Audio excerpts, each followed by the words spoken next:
সুপ্রিয় দর্শক, আমি আফজাল হোসেন স্বাগত জানাচ্ছি সম্পাদকীয়তে। আমরা আজকের আলোচনার বিষয় দিয়েছি অন্তর্বর্তী সরকারের নিরপেক্ষতা বিতর্ক। আমাদের সঙ্গে আজকে স্টুডিওতে উপস্থিত আছেন নাজমুল আশরাফ, প্রধান সম্পাদক গ্লোবাল টেলিভিশন, আর অল্প কিছুক্ষণের মধ্যে আমাদের সঙ্গে যুক্ত হবেন আমরা আশা করছি doctor Asaduzzaman Ripon, vice chairman BNP. দর্শক, আলোচনার শুরুতেই জানিয়ে দেব এখনকার প্রধান শিরোনামগুলো। ফ্যাসিস্টের দোসরদের চক্রান্ত ঠেকাতে ঐক্যের ডাক বেগম জিয়ার, দ্রুত সংস্কার করে নির্বাচনের আহ্বান। ভোট নিয়ে ধূম্রজাল তৈরির ষড়যন্ত্র দেখছেন তারেক রহমান। জাতীয় নাগরিক পার্টি নামে কাল আসছে নতুন রাজনৈতিক দল। শীর্ষ 5 পদে নাহিদ আক্তার, হাসনাত সার্জিস ও নাসির উদ্দিন। মানিক মিয়া এভিনিউয়ে সমাবেশের অনুমতি।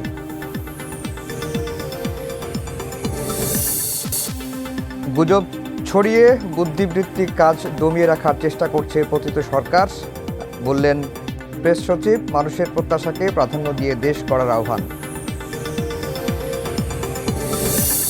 এবং করোনাকালে $700 মিলিয়ন দুর্নীতি, স্বাস্থ্যের সাবেক ডিজি সহ 14 জনকে দুদকে তলব। সন্দেহজনক লেনদেনে সাবেক মন্ত্রী আব্দুর রহমানের বিরুদ্ধে মামলা।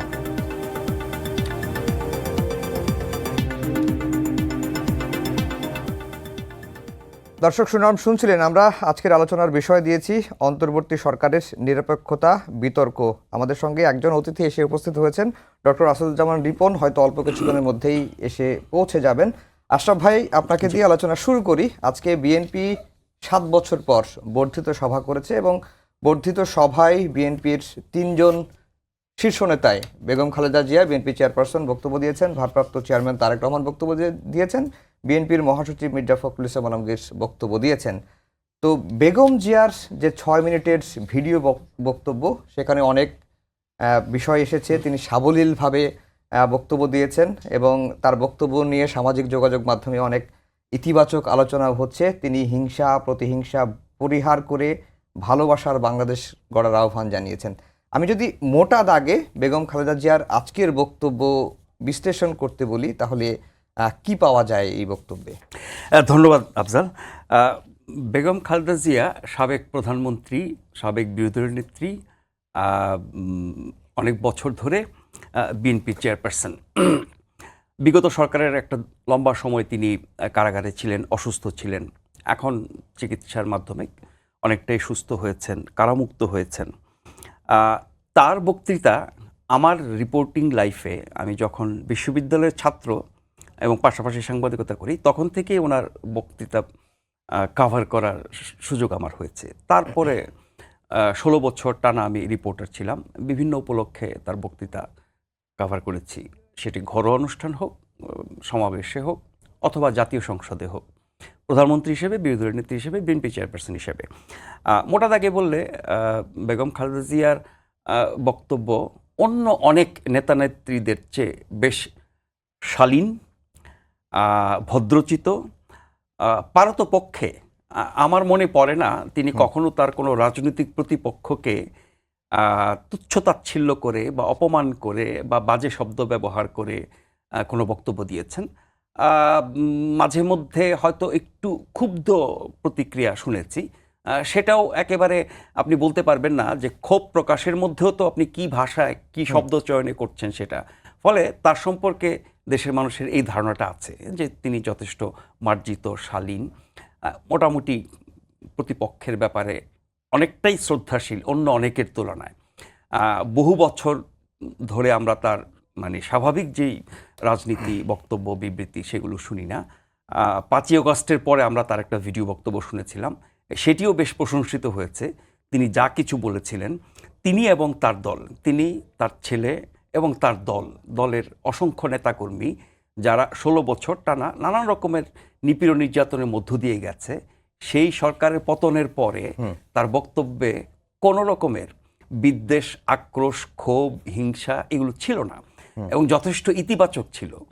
তারই ধারাবাহিকতায় আজকের মনে পড়ে আশরাফ ভাই, যে মতিউর রহমান চৌধুরী, সিনিয়র সাংবাদিক, তিনি তার একটি লেখায় লিখেছিলেন যে তাকে জিজ্ঞাসা করা হয়েছিল যে শেখ হাসিনা তার উপর এত নির্যাতন করলেন, কারাগারে রাখলেন, নির্জন কারাগারে রাখলেন, তার প্রতি আপনার কোনো ক্ষোভ আছে কিনা? তখন বেগম জিয়া বলেছিলেন যে তিনি সব বিচার আল্লাহর কাছেই দেন। এগুলোই মানুষ পছন্দ করে। একজন জাতীয় নেতা, রাজনৈতিক নেতা, তার কাজকে যেমন মানুষ মূল্যায়ন করে, তার কথাকে আরও বেশি মূল্যায়ন করে। কাজের মূল্যায়ন অনেক জটিল, কঠিন, দীর্ঘ সময় ধরে তার কাজ দেখতে হয়, তার সূক্ষ্ম বিবেচনা বিশ্লেষণ করতে হয়। কথা সাথে সাথে মানুষ তার প্রতিক্রিয়া দেয়। আপনার কথা যদি ভালো হয়, আপনার ব্যবহার যদি ভালো হয়, আপনার কাজ যদি একটু খারাপও হয়, ওই কথা দিয়ে কিন্তু মানুষের মন জয় করা যায়। এখন ধরেন রাজনীতিতে জনসমর্থন, দলের সমর্থনের কথা বলছি না, দলের লোক তো সমর্থন করবেই, দলের বাইরে যারা গোটা জনগোষ্ঠী ধরে যদি বলি, বা নির্বাচনে ভোট দেওয়ার ব্যাপার যদি বলি, সেক্ষেত্রে কিন্তু মানুষের বক্তব্য অনেক বেশি গুরুত্বপূর্ণ।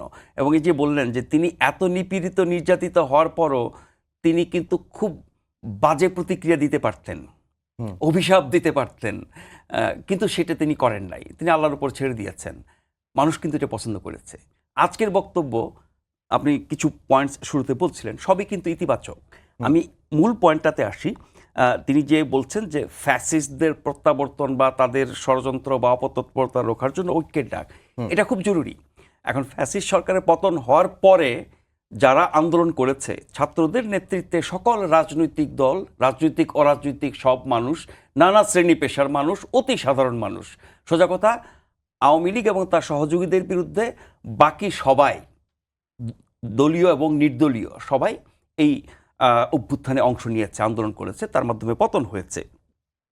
এরপরে কি সেই শক্তির, মানে আওয়ামী লীগ বিরোধী শক্তি বা ফ্যাসিবাদ বিরোধী শক্তির মধ্যে কোনো ঐক্য আছে? আমরা তো প্রতিনিয়ত বিরোধ দেখছি, এবং সেই বিরোধ কিন্তু প্রতিনিয়ত বাড়ছে, এবং সেটা আমাদের রাজনীতিতে যেটি নিয়ে সবচেয়ে বেশি হতাশা জানাই আমরা, যে কোনো সহনশীলতা নাই, পারস্পরিক শ্রদ্ধাবোধ নাই, পরমত সহিষ্ণুতা নাই। সেই বিষয়গুলো কিন্তু প্রতিনিয়ত দেখছি এই অভ্যুত্থানকারী শক্তির মধ্যে। সেটি বিএনপি, জামাত, ছাত্ররা, অন্যান্য রাজনৈতিক দল, সবাইকে মিলে যদি বলি, এই বিভেদ বিরোধগুলো বাড়ছে। সেটা একটা ঐক্য দরকার। সেই ঐক্য মানে কি সবাই মিলে আবার একসাথে হয়ে যাবে? তা তো না। অভ্যুত্থানে সবাই এক হয়েছিল, লক্ষ্য ছিল সরকারের পতন। এখন প্রত্যেকে যার যার অবস্থানে ফিরে গেছে। যারা রাজনীতি করেন, রাজনৈতিক দল, ছাত্র সংগঠন বা অন্যান্য সংগঠন, তারা যার যার কাজে ফেরত গেছেন। এর বাইরে যারা যুক্ত হয়েছিল অভ্যুত্থানে, নানা শ্রেণী পেশার মানুষ, তারা যার যার কাজে ফেরত গেছেন। ফলে যে যার জায়গা থেকে তারা কাজ করছে। কিন্তু সবার মধ্যে ঐক্য কোনটা? ঐক্য হচ্ছে যে কত দ্রুত গণতান্ত্রিক শাসন ব্যবস্থায় ফিরে যাওয়া যায়, কত দ্রুত জনগণের শাসন কায়েম করা যায়, কত দ্রুত দুর্নীতি, দুঃশাসন, অনাচার থেকে শুরু করে যা কিছু গত 16 বছর হয়েছে বলে সরকারের পতন ঘটেছে, সেগুলোর থেকে উত্তরণ ঘটিয়ে আরও ভালো শাসন, আরও ভালো গণতন্ত্র, আরও ভালো রাজনীতি এবং আরও বেশি মানুষের কল্যাণ করা যায়, সেই দিকে তো একটা ঐক্য থাকতে হবে সবার মধ্যে। কিন্তু আমরা নানা রকমের বিভেদ দেখছি, এবং সেই বিভেদগুলো কোনো কোনো ক্ষেত্রে সহিংসতায় পরিণত হচ্ছে, মারামারি কাটাকাটিতে চলে যাচ্ছে। সেই অবস্থায় ঐক্যের ডাকটা খুব গুরুত্বপূর্ণ। এই ঐক্যটা যেমন দরকার। দ্বিতীয়ত হচ্ছে নির্বাচন যত দ্রুত সময়ের মধ্যে করা যায়। আমরা জানি নির্বাচন নিয়ে রাজনৈতিক দলগুলোর মধ্যে নানা রকমের মতজট আছে। জাতীয় ঐক্য কমিশন সংস্কার প্রস্তাবগুলো নিয়ে এক দফা বৈঠক করেছে, এই আগামী মাসে আরও বৈঠক করবে, এবং আগামী 6 মাসে সংস্কারের ব্যাপারে একটা ঐক্যমতে পৌঁছাবে। ঠিক একই সাথে নির্বাচনের ব্যাপারে একটা ঐক্যমতে পৌঁছাবে। নির্বাচনটা কি ডিসেম্বরে হবে? নির্বাচনের কথা বলছেন, কিন্তু এর আগে আরেকটা বিতর্ক আছে যে জাতীয় নির্বাচন নাকি স্থানীয় নির্বাচন। আজকে বিএনপির ভারপ্রাপ্ত চেয়ারম্যান বলছেন যে এটি একটি ফাঁদ, এই ফাঁদে বিএনপি পা দেবে। এটি তাদের দলীয় অবস্থান। কিন্তু আমরা রাজনীতির বাইরে থেকে গণমাধ্যম কর্মী হিসেবে যদি চিন্তা করি যে আমরা একটি সরকারের পতন ঘটালাম কিসের জন্য? কারণ গণতন্ত্র ছিল না, সঠিক নির্বাচন ছিল না, জনগণের প্রতিনিধিত্ব ছিল না, দুর্নীতি, দুঃশাসন, গুম খুম, হত্যাযোগ্য, হ্যান-ত্যান, এগুলো তো আছেই। এগুলো গণতান্ত্রিকভাবে নির্বাচিত সরকারের আমলও কিন্তু হয়ে থাকে, হয়েছে অতীতে, এবার হয়তো মাত্রাটা বেশি।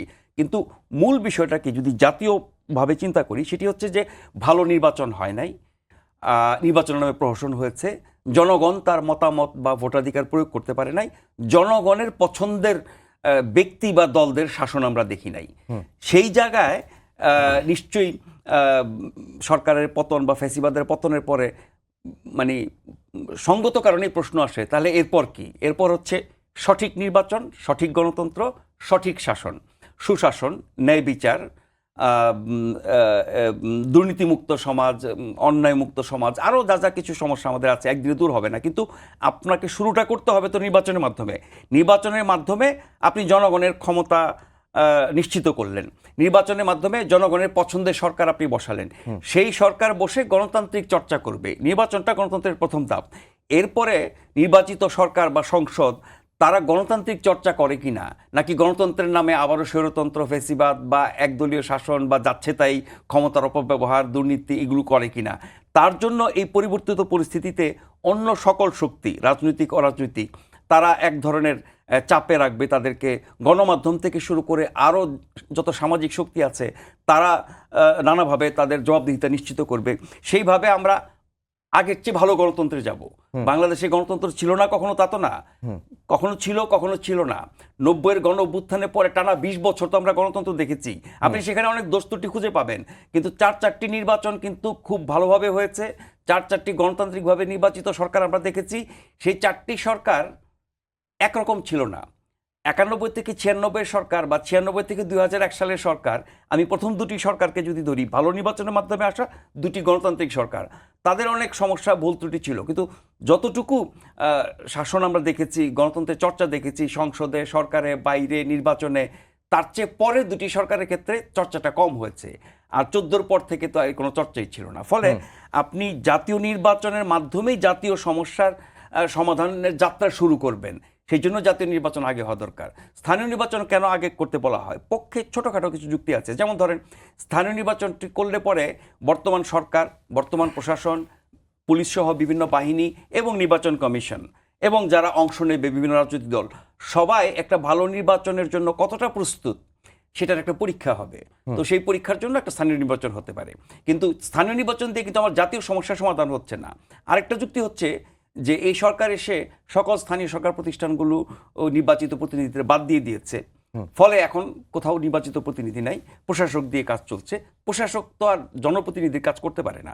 ফলে স্থানীয় সরকারের মাধ্যমে যে কাজগুলো হয় এবং তার মাধ্যমে জনগণ যে সেবাগুলো পায় সেগুলো ব্যাহত হচ্ছে। সেই কারণে দ্রুত স্থানীয় নির্বাচন দরকার। এই দুটি হচ্ছে স্থানীয় সরকার আগে হওয়ার পেছনে যুক্তি। আর উদ্দেশ্য যেটি বলা হয় সেটি হচ্ছে, যারা নতুন রাজনৈতিক দল করতে যাচ্ছেন, যাদের শক্তি তুলনামূলক কম বা যারা ভাবছেন তাদের শক্তি আগের চেয়ে বেড়েছে, তারা একটা পরীক্ষা করে স্থানীয় পর্যায়ে, তৃণমূল পর্যায়ে নিজের ভিত্তি তৈরি করতে চান। তার উপরে দাঁড়িয়ে আস্তে আস্তে তারা উপরের দিকে যেতে চান, সেই কারণে তারা এটা চান। আরেকটা মতলবের কথা বলা হয়, স্থানীয় নির্বাচনের কথা বলে জাতীয় নির্বাচনকে আরও পিছিয়ে দিয়ে আরও অনিশ্চয়তার দিকে যাওয়া। এখন যে পরিস্থিতি সারা বাংলাদেশে আছে, সেটি আইন শৃঙ্খলা পরিস্থিতি থেকে শুরু করে রাজনৈতিক পরিস্থিতি, অর্থনৈতিক পরিস্থিতি, সামাজিক পরিস্থিতি, সাংস্কৃতিক পরিস্থিতি, কোনোটাই তো স্বাভাবিক না, প্রতিটাই উদ্বেগজনক। এটি জাতীয়ভাবে সবাই বলছে, রাজনৈতিক দল বলছে, সবশেষ আমরা সেনাপ্রধানের বক্তব্য শুনছি। ফলে এটা কোনো স্বাভাবিক অবস্থা হতে পারে না। এই অবস্থার উত্তরণ ঘটানোর জন্য নির্বাচন এবং নির্বাচিত সরকার দরকার। ফলে আপনি যখন বলবেন জাতীয় নির্বাচন আরো পরে বা পেছনে হোক, তার মানে এই বাস্তবতা এবং পরিস্থিতিটাকে আপনি আরো ধরে রাখতে চান। সেটি কি দেশের জন্য, মানুষের জন্য মঙ্গল? কিন্তু আশরাফ ভাই, বিএনপি আওয়ামী লীগ দশকের পর দশক তো ক্ষমতায় ছিল, কিন্তু রাজনীতিতে খুব একটা গুণগত পরিবর্তন হয় নাই। এখন যদি সংস্কার করে নির্বাচনটা হয় এবং কিছুটা জাতীয় নির্বাচন দেরিও হয়, তাতে সমস্যা কোথায়? বিএনপি এই বছরেই মধ্যেই কেন নির্বাচন চাচ্ছে? যদি এই বছরের মধ্যে নির্বাচন না হয়, তাহলে কি বিএনপি কোনো ঝামেলা বা কোনো কিছু পড়ার আশঙ্কা?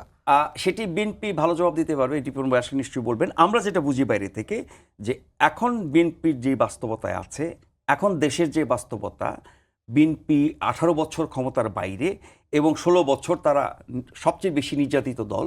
ফলে তাদের যে ঐক্য, নেতাকর্মীদের অবস্থান, এবং এরই মধ্যে আগের সরকার পতনের পরে বিভিন্ন পর্যায়ে বিএনপির লোকজন যে নানান রকমের অপরাধে যুক্ত হয়ে যাচ্ছে, দখল, চাঁদাবাজি, উমুক তুমুক, সেগুলোর ব্যাপারে তারা ব্যবস্থাও নিচ্ছে। আগে এই হারে ব্যবস্থা নিতে দেখি নাই, এত গুরুত্ব দিতে দেখি নাই। এখন সেটা হয়েছে, মামলা পর্যন্ত করেছে, বহিষ্কার করেছে। সেই জায়গায় যত দেরি হবে বিএনপির এই ধরনের সংকটগুলো হয়তো আরো বাড়বে। আচ্ছা। আর দ্বিতীয়ত হচ্ছে, পরিস্থিতি যত বেশি খারাপ হবে, যারা নির্বাচিত হবে, সরকার আসবে, তাদের জন্য সেই পরিস্থিতি সামাল দেওয়া আরো বেশি চ্যালেঞ্জিং হবে। গত 7 মাসের সমস্যা, এর পেছনে 16 বছরের একটা সমস্যা তো আছে, কিন্তু গত 7 মাসে যে সমস্যাগুলো তৈরি হচ্ছে, সেটি যত বেশি দীর্ঘায়িত হবে, তত বেশি পরের সরকারের জন্য চ্যালেঞ্জটা বেড়ে যাবে। সেটি একটি কারণ হতে পারে। আর ওই যে বললাম যে আমি যদি জাতীয় স্বার্থে চিন্তা করি, উপর থেকে সব কিছু দেখি, তাহলে জাতীয় নির্বাচনের বিকল্প নাই। এটা বিএনপি না বললেও আমরা বাইরে থেকে এটা বুঝি। এখন বিএনপি বিলম্বিত করার পেছনে একটা কারণ বললাম যে দলের ঐক্য ধরে রাখা, অপরাধ প্রবণতা, পরিস্থিতি আরও বেশি খারাপ হওয়া, এবং বিপরীতে একটা নতুন রাজনৈতিক শক্তি আসছে যার সাথে সরকারের সংশ্লিষ্টতা প্রকাশ্যে অপ্রকাশ্যে নানাভাবে আছে, সরকারের ব্লেসিংস আছে, সমর্থন আছে, এবং সরকার প্রধান যে দলের পক্ষে প্রকাশ্যে কথা বলেন দল হওয়ার আগেই, সেই দলটির ব্যাপারে প্রশাসন সরকার প্রধান তো শুরুতেই এসে বলেছেন যে ছাত্ররা তাকে ক্ষমতায় বসিয়েছে, তাহলে ওখান থেকে শুরু। ছাত্ররা ওনাকে চাকরি দিয়েছেন, ফলে ছাত্রদের কথায় তিনি কিছুদিন উঠবস করেছেন শুরুর দিকে, তারা যা চেয়েছে তাই হয়েছে, হুমকি দিলেই মেনে নেওয়া হয়েছে দাবি। কিন্তু এরপর থেকে আমরা দেখছি যে বিএনপি সহ আরও কিছু রাজনৈতিক দলের চাপে পড়ে যা খুশি চাইছে সেটা তারা মানে নাই, পূরণ করে নাই। এখন পর্যন্ত এই সরকার নতুন রাজনৈতিক দলের সমর্থক বা পক্ষে আছে বা শুভাকাঙ্ক্ষী বা মানে নানানভাবে সমর্থন, সাহায্য, সহযোগিতা করছে, এটা তো মানে প্রমাণিত। সেই দলটি সরকারের আশীর্বাদে, প্রশাসনের সহযোগিতায়, আরও ক্ষমতাবানদের সমর্থনে হৃষ্টপুষ্ট হয়ে বিএনপির জন্য বড় হুমকি হয় কিনা সেটাও হয়তো তারা ভেবে থাকতে পারেন। ফলে বহুবিধ কারণ আছে। এই কারণে কি সরকারের নিরপেক্ষতা নিয়ে বিএনপি প্রশ্ন? না, অবশ্যই। এই যে বললাম যে প্রধান উপদেষ্টা যিনি সরকার প্রধান, তার অবস্থান যখন একটি দলের পক্ষে, তাহলে তার অধীনে যখন নির্বাচন হবে সকল দল অংশ নেবে, তখন সকল দলের প্রতি তার মনোভাব, তার সমর্থন, তার ভালোবাসা, তার শুভেচ্ছা, শুভকামনা তো একরকম থাকবে না।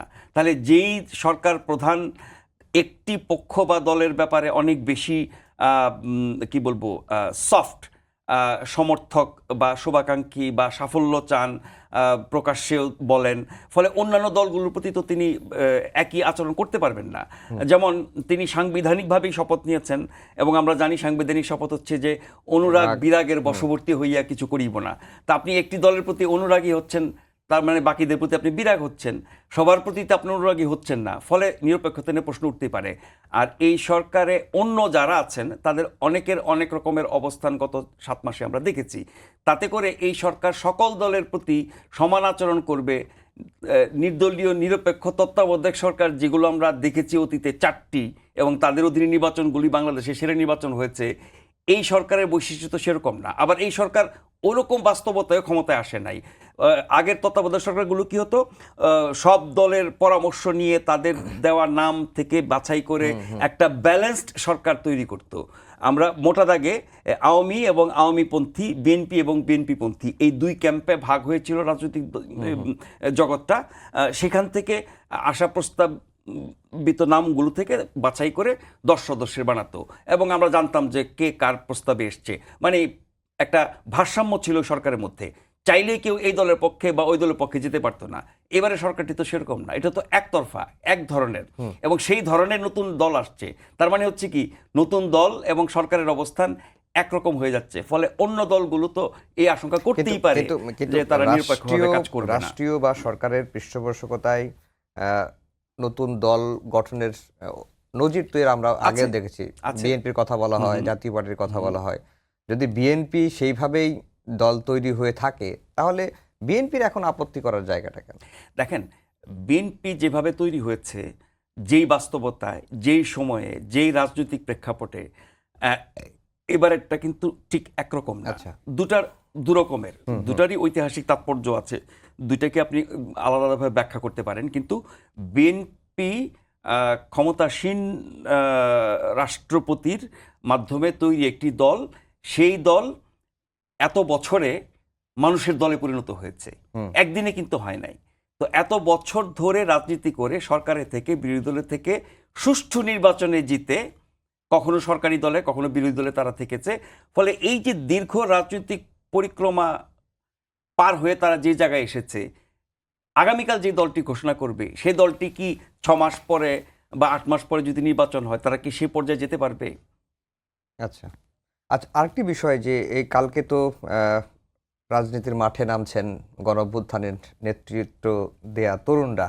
এই যে আসন্ন দলটি বাংলাদেশের রাজনীতিতে জায়গা করে নিতে পারবে কিনা, বা এই দলের ভবিষ্যৎ কি দেখছেন, ভবিষ্যৎ বা চ্যালেঞ্জই বা কি?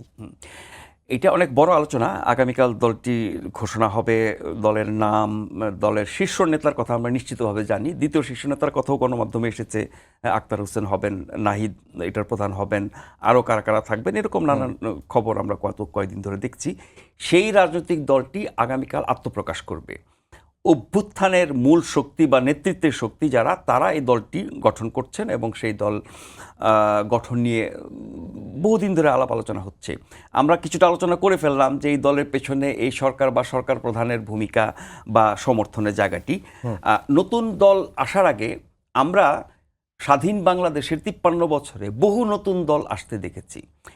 আপনি নাম বললেন, বিএনপি এবং জাতীয় পার্টি ছাড়া আর কোনো দল কি সেরকম অবস্থানে টিকে থাকতে পেরেছে? দীর্ঘদিন পারে নাই। এখন বিএনপি জাতীয় পার্টির জন্ম নিয়ে, ক্ষমতা থেকে দল গঠন করা নিয়ে আপনি অনেক কথা বলতে পারেন, কিন্তু তারাও কিন্তু দীর্ঘ রাজনৈতিক প্রক্রিয়ার মধ্য দিয়ে একটা জায়গায় এসে দাঁড়িয়েছে এবং তাদের নির্দিষ্ট আপনার সমর্থক আছে, কর্মী আছে, ভোটার আছে, সুষ্ঠু নির্বাচনেও তারা অনেক আসন পায়। বিএনপি তো বারবার ক্ষমতায়ও এসেছে। ফলে আমরা যদি এই 53 বছরে যত দল এসেছে গেছে, তার মধ্যে স্বাধীনতার পরপরই জাসদ সবচেয়ে বেশি প্রভাব বিস্তারকারী, আলোচিত সমালোচিত যেভাবেই বলেন না কেন, সেই দল টুকরা খণ্ড বিখণ্ড হতে হতে এখন শুধু নামে টিকে আছে। অসংখ্য খণ্ড আছে জাসদের। সেই 72-এর জাসদ থেকে আমরা যদি এই আগামীকালের নতুন দলের কথা ধরি, এর মাঝখানে শুধুমাত্র 2টি দল টিকে গেছে, জনসমর্থন পেয়ে রাজনীতিতে একটা ভালো জায়গা করে নিতে পেরেছে। আর বাকি যত দল এসেছে এবং গেছে, এদের নামও আমরা বলতে পারবো না। অনেক দল হারিয়েও গেছে, অনেক দল নাম খাওয়া অবস্থায় আছে, অনেক দল সারা বছর টের পাওয়া যায় না, নির্বাচন আসলে পরে হঠাৎ করে আমরা তাদের অস্তিত্ব দেখতে পাই। তবে সাম্প্রতিক কালের মধ্যে যে নতুন দলটি হতে যাচ্ছে, যেই ধরনের তরুণদের দল বলছি, ছাত্রদের দল বলছি, নতুন রাজনৈতিক বন্দোবস্তর কথা তারা বলছে, সেরকম আরেকটি দল সাম্প্রতিক কালে তৈরি হয়ে মোটামুটি একটা অবস্থানে চলে এসেছে, সেটি হচ্ছে ভিপি নূরের দল। সেই দলটি একটা অবস্থানে এসেছে, তার শক্তিমত্তা, জনসমর্থন কতখানি আমরা নির্বাচন আসলে দেখব। এছাড়া আপনি বলেন যে গত 10-20 বছরে বহু দল নির্বাচন আসলে তো কিংস পার্টি ছড়াছড়ি হয়, সেগুলো কোনোটাই কিন্তু টেকে না, খুঁজে পাওয়া যায় না। জি, রিপন ভাই আপনাকে স্বাগত জানাচ্ছি। আমরা একেবারে শেষ পর্যায়ে ছিলাম, আপনি এসেছেন। আজকে আমরা আলোচনা করছিলাম যে অন্তর্বর্তী সরকারের নিরপেক্ষতা বিতর্ক। তো অন্তর্বর্তী সরকারের নিরপেক্ষতায় ঘাটতি কোথায় কোথায় দেখছে বিএনপি? ধন্যবাদ আপনাকে। এক নম্বর হচ্ছে যে আপনার নির্বাচনটা, তত্ত্বাবধায়ক সরকার তো আমরা এরশাদ সাহেবকে প্রায় 9 বছর আন্দোলনের মধ্য দিয়ে তাকে নামিয়েছিলাম, মানে এরশাদ সরকারকে। তারপর তত্ত্বাবধায়ক সরকার আসলো, ওটাও কিন্তু সংবিধানে ছিল না। ব্যবস্থা হলো 3 মাসের মধ্যে দিয়ে নির্বাচন হলো, একটা গণতান্ত্রিক ব্যবস্থায় ফিরে গেল দেশ। তারপর আমরা সেই গণতন্ত্রকে সংহত করতে পারি, সেটা ভিন্ন বিতর্ক। তো এইবার যে আপনার গণতন্ত্রে উত্তরণের জন্য যে সংস্কারের কথা বলা হচ্ছিল, আইন উপদেষ্টা সাহেব বলেছিলেন যে অর্ধেক সংস্কার 1 মাসের মধ্যেই করা সম্ভব। গাণিতিক হিসেবে আমি যদি ধরে নিই যে বাকি গুলো 4 মাস লাগবে, মানে অর্ধেক যখন 50% হয়ে গেছে যদি করেন, তাহলে এতদিন সময় লাগার কথা না। ফলে যখন সময় লাগার কথা বলছে, তখনই তো নেচলে অনেক প্রশ্ন আসে। দেশে ল অ্যান্ড অর্ডার ঠিক নাই, সেনাবাহিনী প্রধান যে কথাগুলো বললেন, সে কথাগুলো তো মানে উড়িয়ে দেওয়ার মতো না, যৌক্তিক কথা তো বটেই।